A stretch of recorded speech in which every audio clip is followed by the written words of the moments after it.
Welcome to the UFO Disclosure Symposium review. We're getting ready here to present all of the keynote speakers and everyone that's presenting at the convention. I've got with me today Paul Hynek.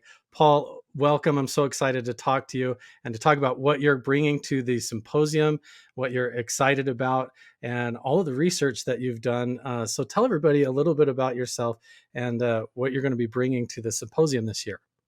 Sure. Nice to see you again, Carl. Yeah.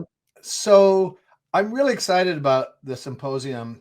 And, you know, I don't know life without UFOs from every point of view. We had flying saucer ornaments on our Christmas tree. And Right.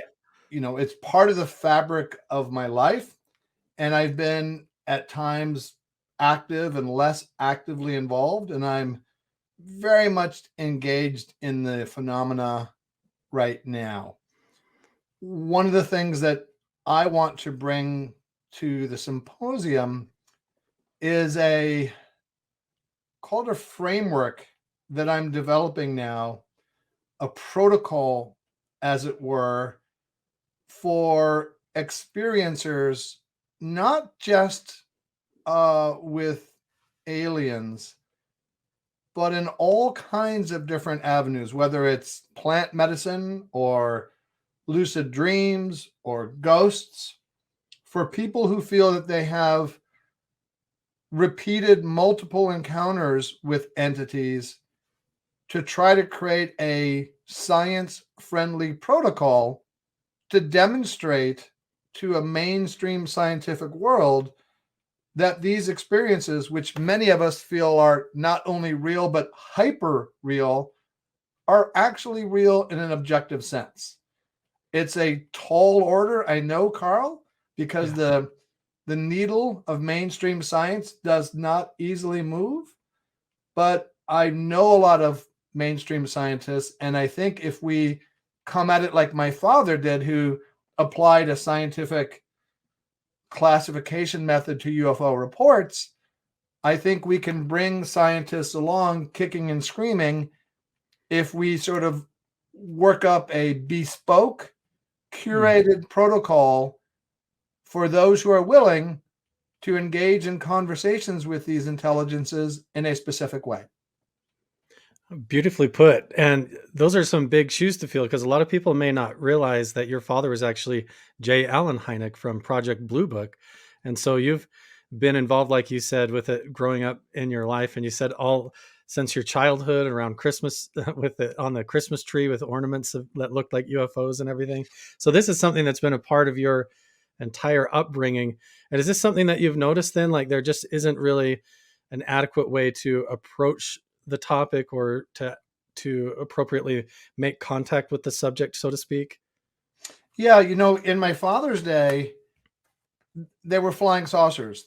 They weren't even UFOs, and they certainly weren't UAPs. And there was a lot of stigma associated with it. Serious people, didn't pay it any attention. And he was able to push the boundaries of mainstream science out far enough to make the tent big enough for a serious discussion about the topic. What I see now is that there is, like in Western society and Western medicine, if you've got some ailment in your body, the Western approach is to localize it. You've got a bad shoulder, take some pills, address that local part. In Eastern medicine, it's much more about the holistic organism and removing blockages so Hmm. that you can heal yourself. I think we may tend to do that same type of naming and siloification in these sort of alternative experiences. This person's having a DMT experience. Well, the entities that they feel they may encounter are completely different than aliens that one may see in an abduction experience Hmm. or in lucid dreams. I don't know that they are different. There may be some commonality between them. There may be a shared consciousness field. So, what I want to do is now, we have thousands of reports of different types of encounters with what you may feel are super intelligences.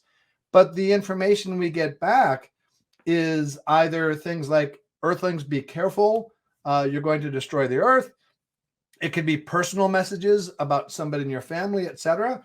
All valuable, all insightful, but not the kind of messages that science can do much with.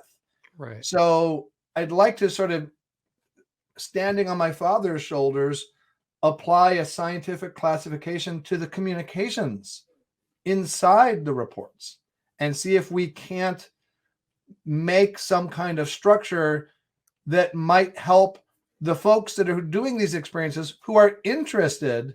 A lot of people who have experiences like this don't care if science believes them or not, but for those who do, to give them a toolkit and a way to approach it such that they can create, if they want, a more bespoke, science friendly communication. That makes a lot of sense. You know, the Navy and the Pentagon has come out and they've acknowledged that some of these UFOs and UAPs, like the Tic Tac and everything with the Nimitz incident, that those were valid incidents. And we've got at the symposium 4 more pieces of footage coming out. What is it about all of that that intrigues you the most coming up with the symposium? Well, it's the whole package. You know, you can look at a video and dissect it and interpret it any way that you want. But this sort of chapter of the Navy experiences, you've got not only the videos, you've got high power binocular eyewitnesses, you've got radar corroboration. And I know Kevin Day, who was the radar operator on the USS Princeton, highly credible witness. You've got the Navy making public statements that says, yes, the videos are genuine.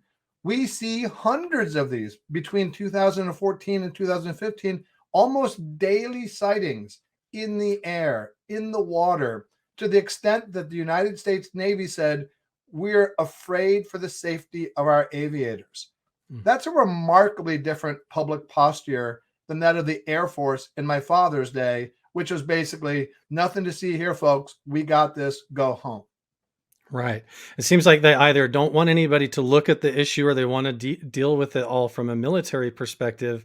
And what you're trying to do is take all of the facts and look outside the box for a method to make contact, so to speak, in a way that's not militaristic, but something that's digestible for everybody to approach the subject. Because it does seem to manifest in a multitude of different ways that are more complex than maybe what we're being told. Yeah, that's right. And, I'm trying to engage scientists because no matter how many reports we have, they're mostly their eyewitness accounts. Mm. Um, and that's just not the language of science.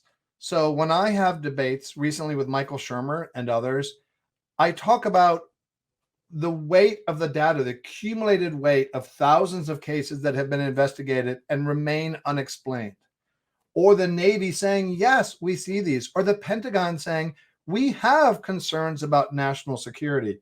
That's kind of a higher level of abstraction than this or that case. And when I talk about it in those terms with scientists, then they'll typically say, okay, yes, I don't know if aliens are visiting Earth or not. I just haven't seen enough evidence to convince me yet.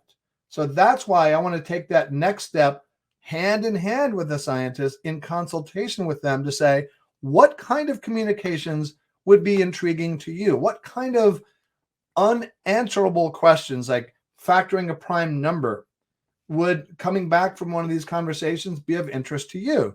And then gradually walk them up the ramp, not of belief, but of acceptance of the phenomena and the potential legitimacy of individual occurrences. It's absolutely fascinating. I think it's much needed, and it's at that point now to where we're beyond just looking in the skies for spaceships from another planet. It's time to now understand, like, how are we going to communicate with this or deal with it if communication occurs, and how are we going to interpret all that, and how does it apply to us? I think it's absolutely valuable to have your opinion and your voice coming to the symposium.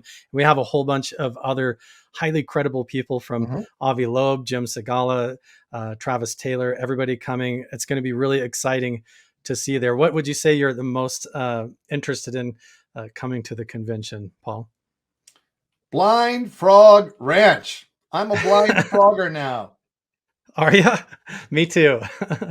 That's awesome. So maybe we'll have to make a little tour up to Blind Frog Ranch and check that out together when Yeah, we you get the already chance. promised to make me your plus one, Carl, so I'm looking I forward to know. that. Yeah, we just talked off camera. We're gonna go up there and do some really cool research. So I'm excited, Paul, to come up there to the Uintah Basin and meet you at the UFO Disclosure Symposium, and we'll see you there, man. Cool. Thanks, Carl. Thank you.